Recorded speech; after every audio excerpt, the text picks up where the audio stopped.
back in that day. And he said, give him a job. And I turned and looked at Jules, and it looked like Jules had been told to shoot himself in the head. Oh, God. Because I did not look like I had any idea what work was. I was a musician.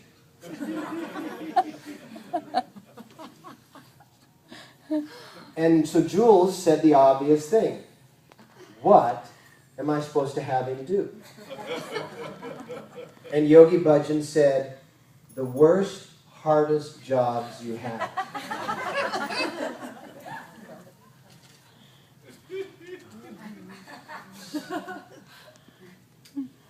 So there started about a 16-year, I won't call it a career, I'll call it an obligation.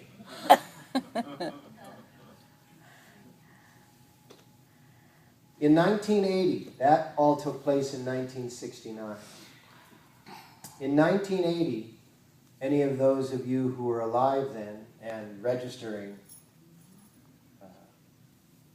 what was happening in the world, we were in an economic crisis, and actual prime rate was up around 16, 17%. I mean, house loans were like crazy. You know, mortgage rates were way up there. You could invest in a CD. You know, now you put money in a CD and you get like 0.000001% interest every century. Back then, you could invest in a CD, like a $10,000 CD or a $50,000 CD, and you could get like 18% return on a CD. It was crazy.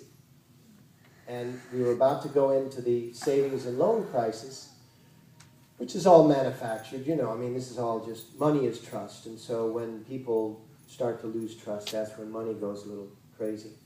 But we were manufacturing brass furniture. That was what the factory was. We manufactured, we created in 1969 the brass bed craze here in Los Angeles, and it lasted for about 20 years, until about 1989, and then it was dead. And we ran the craze for the whole way. And I had PhDs polishing brass because they were yogis, you know, and they couldn't get a job because they were just too brilliant for the world. And it was tough. It was tough. It was like herding cats. But in around 1980,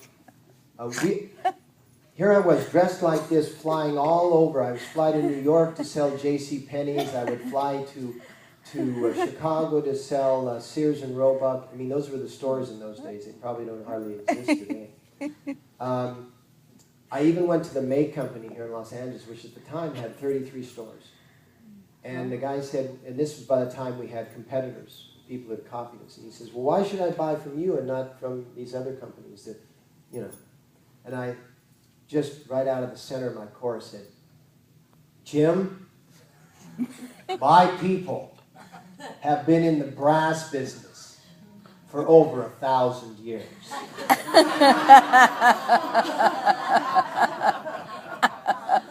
I did not lie, did I? No. My people have been in the brass business. You go to India, everything's made out of brass. My people. We were at dinner a year later, and you told me, man, when you came up with that story, I said, I got the account. He says, this guy I got to go with because this guy is way outside the box.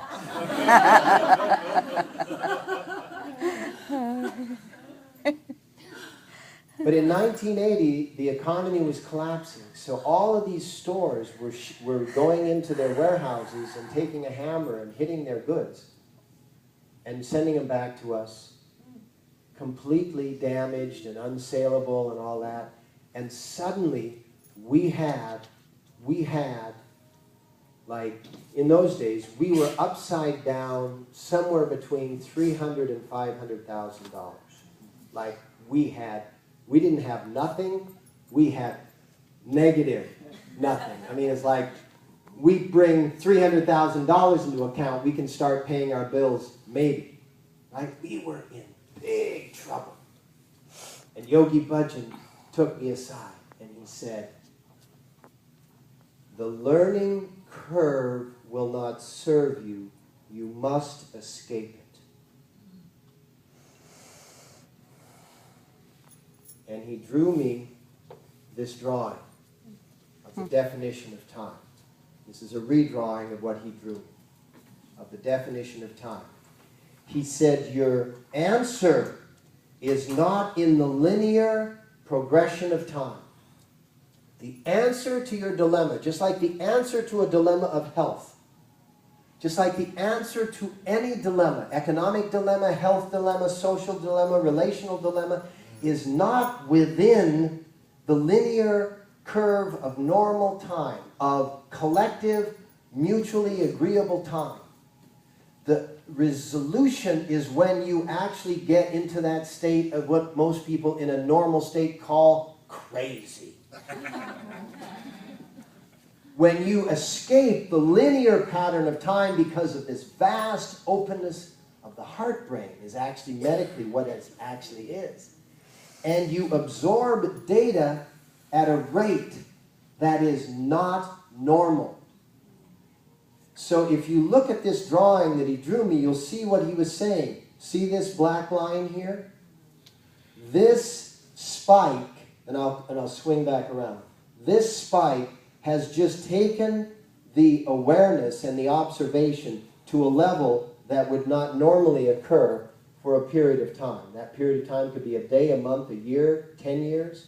Leonardo da Vinci, for him it was like 500 years. He saw things that wouldn't happen for 500 years. Right? So when you spike because of your openness, you actually get to a level of data coming into your cognitive that would not normally occur until way out here. Is that clear? Are we all seeing that? Yes. So what you've done is you've escaped time. And that's called intuition. When you escape time and you know something before it's time, that's called intuition. And so he gave me the mantra, Apsahai Hoa Sache Da Sacha Doa, which we've been doing a lot in this class. And he said, I want that to play in your office 24/7. And it was 1980, and the only thing that would play something 24/7, because we were still in LPs and there was no such thing as a continuous cassette. Radio Shack had these Mobius strips, these cassettes that had a continuum, right? So the strip was turned, and it was used in answering machines for your outgoing message. And they came in 30-second and 60-second increments. So we took a 60-second increment.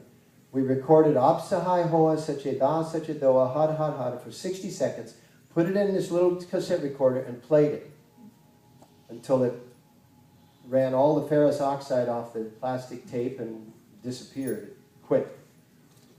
Within about 3 or 4 months, I'm sitting in that office, and I'm having this sensation. I'm just having it. You have it. You're sitting in your contemplative mode. You're after class. You're doing something. And I'm having this sensation. I think, that's strange. And I go to bed that night, and I'm feeling that sensation, a little bit, I go to bed, and I say, I want to know what that is. And in my sadhana the next morning, in the middle of it, it says, we're brass beds direct. Came right through my head. We're brass beds direct. I wrote it down. I always had my book, always have. Wrote it down. Went to Yogi Bhajan. I said, we're brass beds direct. We don't go through these stores. We advertise locally and nationally, and we go direct. And not only did we start the brass bed craze, but we started the sofa direct, the chair direct, the bed direct, the mattress direct. Everything became factory direct. We started that. We jumped out of time. Wow. So he said, great. He says, talk to the lawyer, talk to the accountant. Great. I talked to the lawyer. He said, don't do it. I talked to the accountant. He said, you're nuts. Don't do it. I said, great. I went back to Yogi Bhajan. He says, what did the lawyer and the accountant say? They both said, don't do it. He says, great, prove them wrong. He said, this will be an out-of-body growth curve for them too. Absolutely.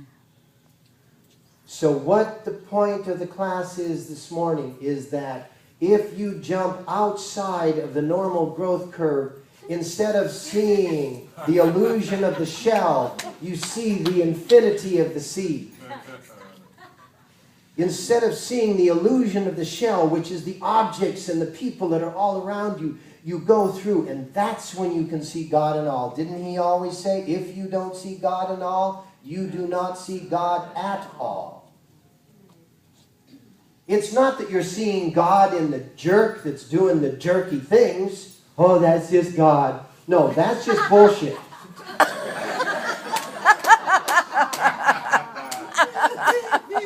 That's just sticking your head in the sand and being a huge rationalizer. No, you're seeing the God within that has got all these layers of jerkiness on top.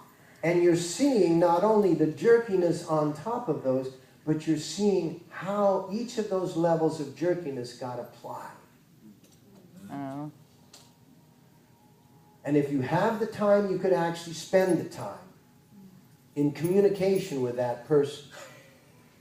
Which is what I did, because I had levels of jerkiness on me, and Yogi Bhajan would spend the time showing me how I actually didn't have to hold on to that for safety. I didn't have to hold on to that for safety. I didn't have to hold on to that for safety. Those levels of jerkiness are all just ways in which we apply to ourselves the safety. And so what we do is we go from the instinctual, create safety, parietal, which was the two-dimensional reality, which most people are living in. Don't you see it out here? What is the rule? What do they do? They create rules and laws every single day. They try to create rules and laws. I mean, look at what happened. We were going to send missiles again. We were going to send, because we can do it. We got the best missile launchers ever, you know, and we got satellites that can guide them, and we can pinpoint the target. So all we kill is thousands of people. We can do it. We're really good at that. We're like the kid down the block that could throw a rock so accurately that every place he went, he was throwing rocks. Kids got hurt. He was called a bully. But all of a sudden, somebody came up with a new idea. Wow, why didn't we think of that? And now the people that were our mortal enemies, what, 25 years ago? Are our partners in resolution. The Russians.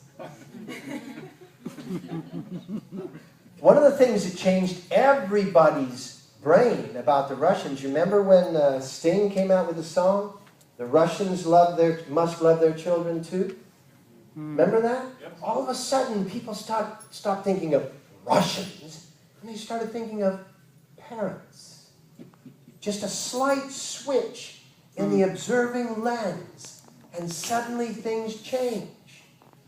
What is it going to take for you to put a slight shift in the lens that you observe your life through, so that you will suddenly say, wow, I may not be at every single moment, but I'm a master.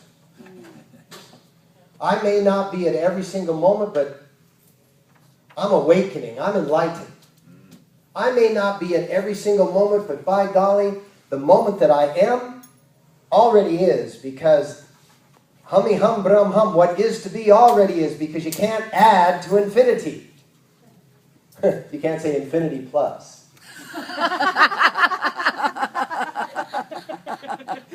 So if it is to be, it already has to be. Isn't that what we said? The measure of time is just the sudden incorporation of data that is into data that you believe is yours. And we said the word that you need to use, the attitude that you need to use begins with an AU. What is it? Authority. You need to be bold enough, without being an ass, without being a jerk, you need to be bold enough to say, I am who I am. That is that. I am a master. You're not walking around going, hi, I'm a master and I can do everything and you can't do anything because I'm a master. Well, that's old school. You have to look at everyone as being equal to you.